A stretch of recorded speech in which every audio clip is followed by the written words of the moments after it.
Hello everyone, welcome back to our channel. जैसे कि आपको पता है DSSB TGT नेचुरल साइंस का जो हमारा पेपर होता है उसके अंदर हमारी 10 मार्क्स की साइंस पेडागोजी पूछी जाती है। तो 2018 में हमारे जो 4 पेपर हुए थे उनके साइंस पेडागोजी क्वेश्चंस मैं आपको करा चुकी हूँ। आज हम स्टार्ट करेंगे 2021 में आए हुए प्रीवियस ईयर क्वेश्चंस। ठीक है, सबसे पहला क्वेश्चन है which of the following had developed the theory of trial and error learning. ठीक है, तो आपको पता है ट्रायल एंड एरर की एक थ्योरी है, उसको किसने दिया है? EL थॉर्नडाई ने दिया है, BF स्किनर ने दिया है, EC टॉलमन ने दिया है, फिर JB वॉटसन ने दिया है।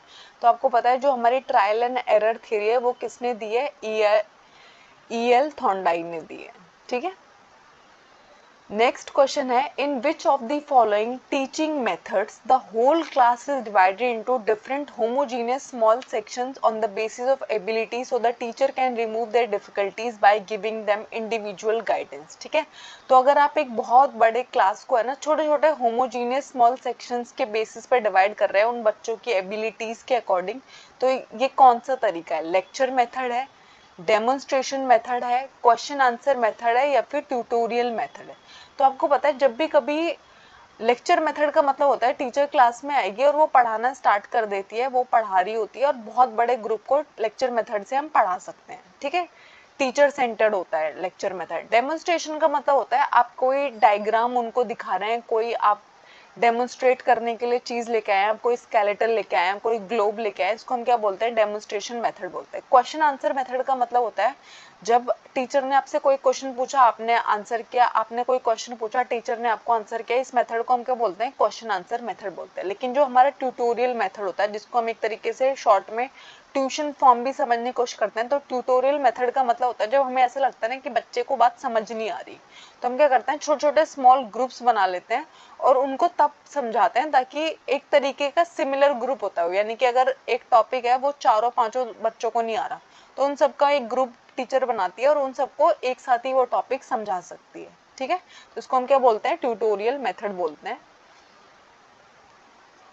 नेक्स्ट क्वेश्चन है which of the following type of home assignment can be given to student. किस टाइप का होम असाइनमेंट हम बच्चों को दे सकते हैं? जो इंफॉर्मेशनल हो या फिर जो स्टडी टाइप हो? Choose the correct code. Only one, only two, both one and two, neither one nor two. तो आपको पता है आप ना ऐसा होमवर्क भी दे सकते हो जिसके अंदर इंफॉर्मेशन पूछी हो और स्टडी टाइप तो हमें देना ही है। ठीक है, तो both one and two are correct.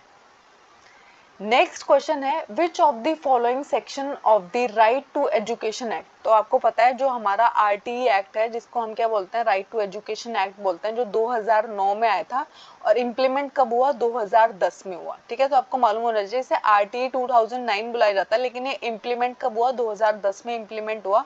तो उन्होंने जो ये दिया right to transfer to other school, यानी कि बच्चा जो है उसे दूसरे स्कूल में ट्रांसफर किया जा सकता है। ये कौन से सेक्शन के अंदर आता है? सेक्शन 5, सेक्शन 6, सेक्शन 7 या फिर सेक्शन 8? तो हमारा जो राइट टू एजुकेशन एक्ट 2009 है उसका जो सेक्शन 5 है वो क्या राइट देता है आपको कि आप बच्चे को दूसरे स्कूल में ट्रांसफर कर सकते हैं।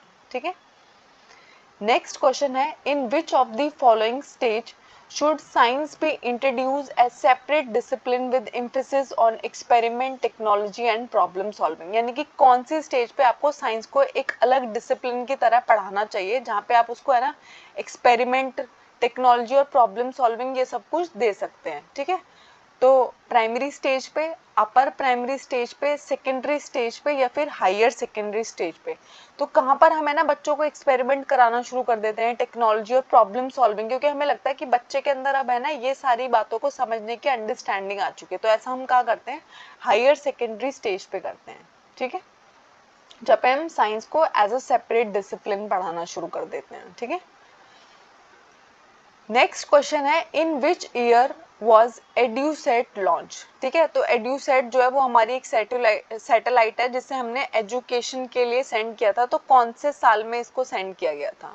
ठीक है, 2000 में, 2001 में, 2004 में या फिर 2007 में? तो हमारी जो एड्यूसेट है वो कब लॉन्च की गई थी? 2004 में लॉन्च की गई थी। ठीक है,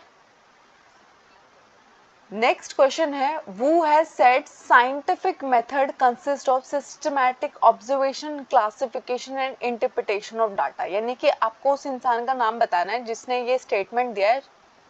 जो क्या स्टेटमेंट है कि साइंटिफिक मेथड जो है वो किस बात से कंसिस्ट होते हैं आप कितना अच्छा सिस्टमैटिक ऑब्जर्वेशन कर पाते हैं, आप चीज़ों को कितने अच्छे से क्लासिफाई करते हैं और डाटा को आप किस तरीके से इंटरप्रेट करते हैं, ठीक है। तो साइंटिफिक मेथड्स के अंदर ये सारी चीज़ें आती हैं। लुनबर्ग, पियर्सन, कोइल्स या फिर जॉब्स, तो ये स्टेटमेंट किसने दिया है? लुनबर्ग ने दिया है।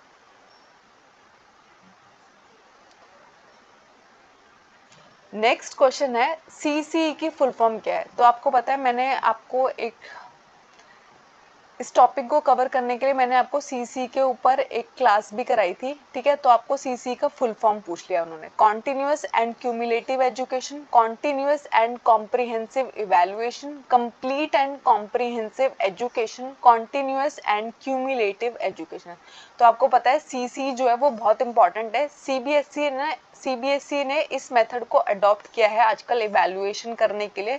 हमारे स्कूल्स में आजकल जो इवैल्यूएशन किया जाता है वो क्या बेस्ड रहता है? सीसी बेस्ड रहता है, और इसका जो फुल फॉर्म होता है कॉन्टिन्यूअस एंड कॉम्प्रिहेंसिव इवैल्यूएशन, ठीक है। जो आपका इवैल्यूएशन है जो कंटिन्यूअस रहेगा, पूरे साल आप करेंगे, और कॉम्प्रिहेंसिव होगा, आप उसमें सिर्फ स्टडी वाला एस्पेक्ट नहीं देखेंगे, आप सारे एस्पेक्ट्स को कवर करने की कोशिश करते हैं। इसको हम क्या बुलाते हैं? सीसी बुलाते हैं, ठीक है। सीबीएसई ने इसको अडॉप्ट किया हुआ है।